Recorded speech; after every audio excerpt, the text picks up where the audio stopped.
တိုင်းမင်းလေးနိုင်ပါလူသားချက်ပို့ပြီးလာလူရဲ့ဘသူမှမင်းလာကိုလိုက်တူလို့ရမမီနိုင်နဲ့ရွှေသမင်းမျက်လုံးနဲ့ဇင်ရောတော်မျက်ခုံးလေးရဲ့မင်းအလားတွေကိုပါရမီဝိုင်းလို့ဖြည့်စည်ထားတယ်ရှားစွင်ချဲကပပဝတီများ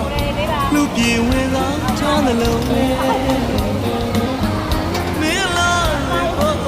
ကိုရှိဝင်အသေးဝင်မှာဖို့ညနှုံးမိသူကိုသာတကယ်မင်းလေးအပေါ်မှာကိုချစ်တွေရဲ့မြေမတောင်ထက်ဆက်ပြာပါလုံးနဲ့က